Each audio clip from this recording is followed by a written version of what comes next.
Hello and welcome to my YouTube channel again. Today I'm going to be talking about the sad occurrences around the world and in my country, Nigeria. The first was it was a dream last night. I saw one news headline. I can't really remember what news outlet that said Kobe Bryant and his daughter, 13-year-old Gianna, died in a jet crash. I felt so sad, but I just decided no, this must be a dream. Let me sleep over it and wake up and it will be like,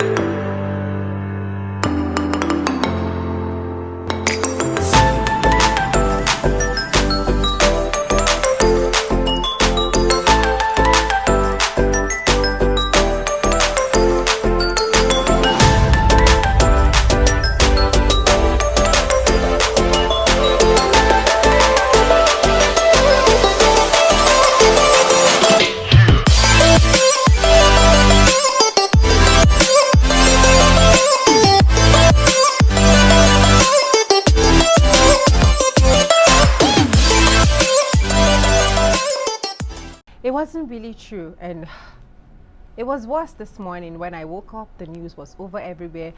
The WhatsApp statuses and all the people on my social media accounts, from the celebrities to normal people, were just talking about Kobe Bryant, Kobe Bryant, Kobe Bryant. I'm like, God, what kind of sad occurrence is this? A 41-year-old, I would say young man, because it's not up to that age that you be anticipating that someone died. Though we all know that death and living is all in the hands of the Almighty and all. I felt so terrible. And while I was still in that sad mood of Kobe Bryant, one of the best basketball player in the world, died alongside his daughter. The one that we're all thinking would take the footstep of the dad. No, she's already started the career in basketball. God, Gianna, so sad. I went through all the social media accounts that posted this sad occurrence, and I was like, God, from baby, she's been like the dad's supporter, and she was always everywhere with the dad. I'm like, so even in death, Gianna feels, Daddy, we have to go together. So sad. I don't want to think about it because I knew I shed ocean of tears in the morning, like, what's going on? Live your life to the fullest. Whatever you want to do, don't allow anyone control your life, because this very minute you are alive. In the next 5 minutes, the owner of your soul might decide to take it. I feel so sad. And then boom, as a news person that I am, I started assembling my bulletin in the morning. And after reading my morning bulletin, I came out to start update on whatever is going on around the world, my nation, and all sorts. And the next thing I saw, another breaking news. I feel really terrible right now because I'm a woman.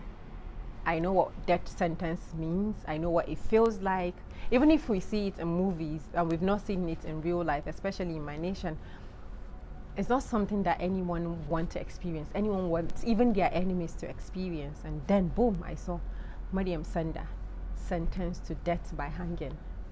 Ya salam. Oh, I felt really terrible. Initially, I was like, maybe she deserved it. Maybe not. I was just thinking, I was in between the sympathy and then like, oh no, she deserved the punishment. But not up to 30 minutes after the judgment. And I felt like, no, why in the world? I used to say it, I've not been married before. I know lots of people that are married. My parents have been married for over 35 years now. And I always tell people, you can't compare the marriages of our parents with this generation. It's so sad how you will keep enduring stuff in marriage and you will come to a point that you have to take your partner's life. Why? There are lots of allegations amidst all the whole judgment. Aside, before now, I think it was in around February 2018 or 2017. I'm not so sure. I will check the details and put on the video clip for you that the news of her killing her husband broke out. And then when she was arraigned in court the first time, she was holding Quran, and it feels like she's guilt-tripping people into giving us sympathy in the first place. I was with Channels TV as at then, I think, yeah, I was serving And then it was like, oh, she's guilt tripping people with Quran and all that. And then when the judges listened to our own side of the story the first time, she said the husband fell on broken shisha pots. I've never seen a double-edged knife before.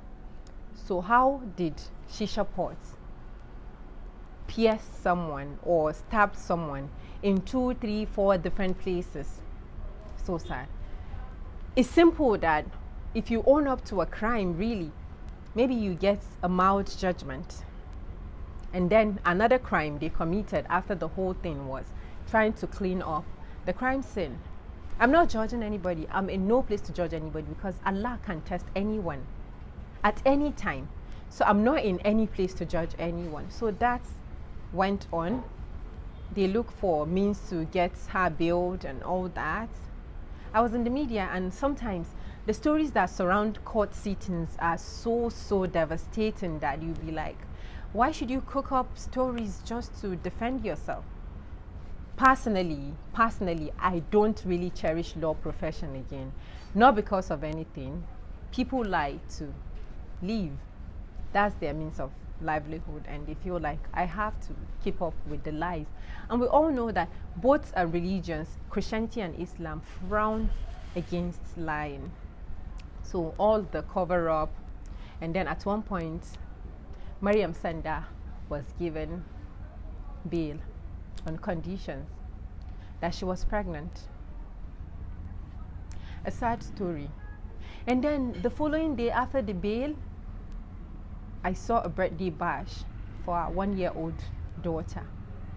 Nothing is wrong with celebrating your daughter. Nothing is wrong in marrying that you're out of prison. But then the disturbing thing for me as a person was that you should be in sober mode, like, God, I don't know, it was devil that made me do this.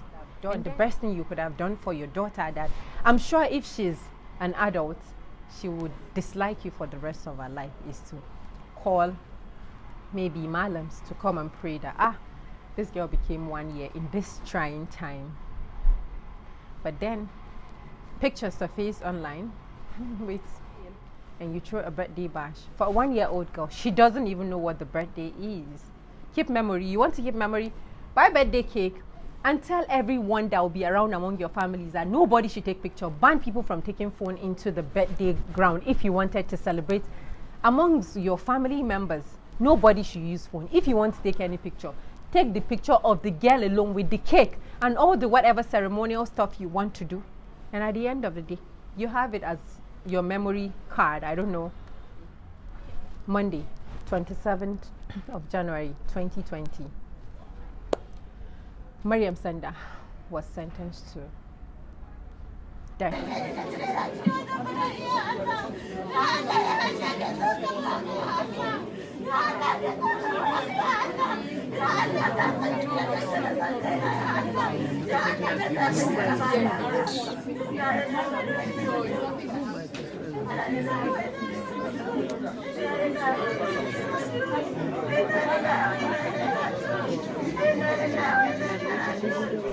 By hanging. So sad. So right now I have a kind of mixed feelings. I was still in mourning state about Kobe Bryant and his daughter Gianna, and my status is just all about these two people. Later I went online and searched, and I saw other people. There were 9 people in this jet crash. They were supposed to attend a basketball event, and so sad. In a family, 3 people died. I can't really remember the name of this family. 3 members of the family all died in the crash, another 2 members of the family, and then Kobe Bryant and his daughter Gianna and the pilot. So sad. My point here is that a lot of sad events happen all around the world. Right in your eyes, if we have Iman and you see people dying every second, like the Prophet ﷺ, his sunnah, he said that you should live every day of your life like it's your last. Every minute of your breathing like this is my last breath. But then I don't know I think Allah created humans with forgetful nature, that when someone is buried right in your eyes, people still don't change. They don't want to, like, oh, I need to change. I need to have my iman strengthened and be a good ambassador of whether you are a Christian or a Muslim, your religion. And you find people at graveyards, they've gone to bury someone, and they be like, oh, wannan lokacin da yake da rai ma fa ga halayen shi. This person was really a bad person when he was alive.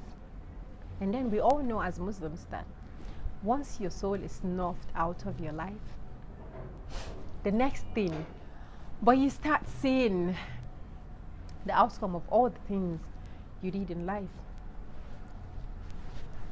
From the very point you were pronounced dead, your name changes from Halima, Safia, to bring the dead body.